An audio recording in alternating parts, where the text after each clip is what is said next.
Сәлеметсіздер ме, құрметті көрермендер, мен ютуберлер. Бүгінгі видеода мен қалай 2 айда 5000 подписчик жинау туралы айтатын боламын. Ал келесі видеода қалай ютубер айына 300 000 теңге табатын жолын айтатын боламын. Сондықтан да каналға тіркеліп қойыңыздар, сол видеоны жіберіп алмас үшін. Мен өзімнің 5 YouTube каналым бар, және әрқайсысының әжептәуір подписчиктері бар. Сондықтан да мен информацияны ауадан алмаймын, және алдамай барлық шындықты сіздерге көрсететін боламын. Және 2 айда 5000 подписчик жинаудың 2 түрі бар. Ең біріншісі тегін жолы, екіншісі ақшамен. Енді тегін жолында 2 айда жинай алмайсыз, ол факт. 3 ай, 4 ай өтуі мүмкін. Бірақ мен айтқан нәрселерді дәлме-дәл жасайтын болсаңыздар, 2 айда да жеткізуге болады. Даже 2 айда 5 000 емес, 10 000, 15 000 подписчик жеткізуге болады. Мен өзім қаншама канал жүргіземін. Тек қана өзім каналдарым емес, басқа да ютуберлердің каналдарын жүргізуге көмектесем. Және ол статистикаға сүйене отырып айтылған мәлімет. Ең бірінші түрі ол реклама сатып алу. Яғни өздеріңіз секілді ютуберден реклама сатып алу. Ол кезде не нәрсеге мән беру керек? Ең бірінші аудиторияңыз сәйкес келе ме? Бұл видеода мен бұл каналда, зомбиден деген каналда, бұл жерде мен бір белгілі нормальный подписчигі бар ютуберден реклама сатып алу имитациясын жасаған болатын. Яғни киностудия мейрамнан реклама сатып алған имитациясын жасаған болатын. Енді ол да менің каналым болғаннан кейін мен өз-өзіме ақша төлеген жоқпын, тек қана соның имитациясын жасадым. Типа сатып алғандай болды да ютуберден. Яғни киностудия мейрам мен зомбиден каналының аудиториясы бір-бірімен сәйкес келеді. Тура сол секілді сізде біреуден реклама сатып алмас бұрын аудиторияларыңызды зерттеңіздер. Шынымен сәйкес келе ме, келмей ме? Әйтпесе көптеген ютуберлерде проблема болып отырады. Реклама сатып алған ешқандай результат жоқ деп. Шын мәнісінде результат болады, просто аудиторияңыз сәйкес болу керек та. Немесе бір ютуберден емес, 10 ютуберден 10 реклама сатып алыңыз. Яғни 100 000 теңгеге бір реклама емес, 10 реклама сатып алып, өзіңіз тестлейсіз. АБ тест деп аталады. Қайсы ютуберден немесе блогерден көп аудитория өтіп жатыр, соған уже көбірек акцент беретін боласыздар. Бұл жерден тек қана реклама сатып алып, бетіне қарап отпай, өздеріңізде контентті дұрыс жасау керексіз. Ол туралы қазір айтатын боламын. Одан кейін екінші тегін түрі ол коллаборация. Яғни өздеріңіз секілді сәйкес ютуберлер тауып аласыз. Тура мысалы сізде 100 подписчик болуы мүмкін, 200 подписчик, 1000 подписчик болуы мүмкін. Тура сондай аудиториясы бар, сонша подписчигі бар. Енді плюс-минус 50%-ті сол ютубер тауып аласыз, коллаборация жасайсыз. Яғни екеуіңіз бірге видео түсіресіздер. Бірге видео немесе бір-біріңіз реклама жасайсыздар. Ал коллаборацияны қалай жасау туралы немесе басқа түрлері туралы менің каналымда бар.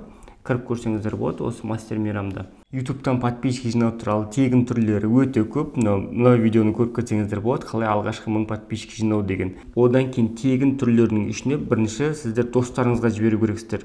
Енді көбісі ұялуы мүмкін, достарыма қалай жіберемін, мені көріп күледі ғой деп. Сіздер уже ютубер болдыңыздар ма, одан ұялмау керексіздер. Подписчик тез жинаудың келесі инструменті ол сериал түрінде түсіру.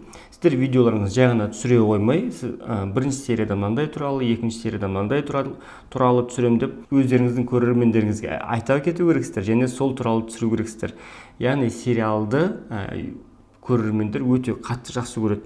Ол тек қана мына киноға қатысты емес, басқа да бір тақырыптарды қозғай отырып, келесі видеода мен андай тақырып қозғаймын, сондықтан да каналға тіркеліп қойыңыздар деп айтуды ұмытпаңыздар. Байқаған боларсыздар, мен осы видеода қолдандым сол инструментті. Сіздер де қолданыңыздар.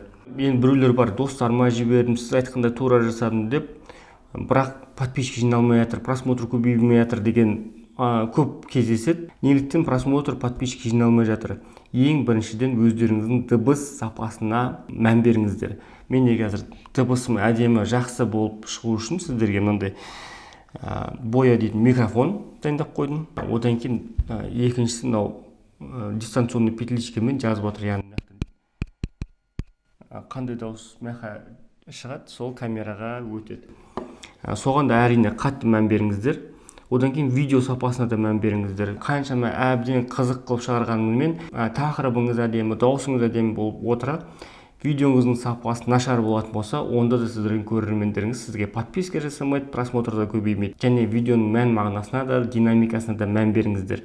Динамиканы сақтау үшін мына видеоны көрсеңіздер болады, А4 секілді видео түсіру деген. Ол жерде де керемет инструменттер айтқам, соларды көріп міндетті түрде орындаңыздар. Жай ғана динамика емес, удержаниясына да мән беріңіздер. Удержания деген сіздің видеоңызға кірген көрермен қаншама ұзақ тұрады сіздің видеоңызда. Ол да үлкен рөл атқарады, өйткені видеоңызды кіріп ашып көріп қызық емес деп жауап тастайтын болса, сразу бір 5%-інде, 10%-інде ол мен просмотр болып саналуы мүмкін, бірақ удержаниясы төмен болғандықтан сразу түсінікті уже видеоңыз барлық жағынан сапасы төмен деген сөзді. Бағанағы айтқандай видеоның сапасы емес, мән мағынасы да онша емес болып табылып, видеоны басқаларға рекомендацияға шығармайды, ал көрермендеріңіз бұл канал онша қызық емес екен деп сізге тіркелмейтін де болады. Бағана айтқандай келесі бөлімде қалай YouTube'пен айналыса отырып айына спокойно 300 000 теңге табу туралы айтатын боламын. Сол видеоны жіберіп алмас үшін каналға тіркеліңіздер. Одан кейін комментарияға кез келген сұрақтарыңызды қойыңыздар. Мен барлық орынды сұрақтарға жауап беретін боламын. Уәде. Әрине видеоңызды достарыңызбен, таныстарыңызбен бөлісіңіздер. Тез-тез 5000 подписчик жинап, монетизация қосылып, YouTube'тан уже ақша таба бастасын. Егер де сіз шынымен YouTube арқылы ақша тапқыңыз келсе, менің жеке сабақтарыма қатысыңыздар. Оған қатысу үшін менің Instagramға дайректке жазыңыздар. Осы видеоның комментариясында болатын болады. Мынау Instagram парақшасы. Курс алғым келеді деп, сіздерге условиясы келетін болады. Мен сіздермен қоштаспаймын. Келесі видеода кездескенше сау, сәлемет болыңыздар.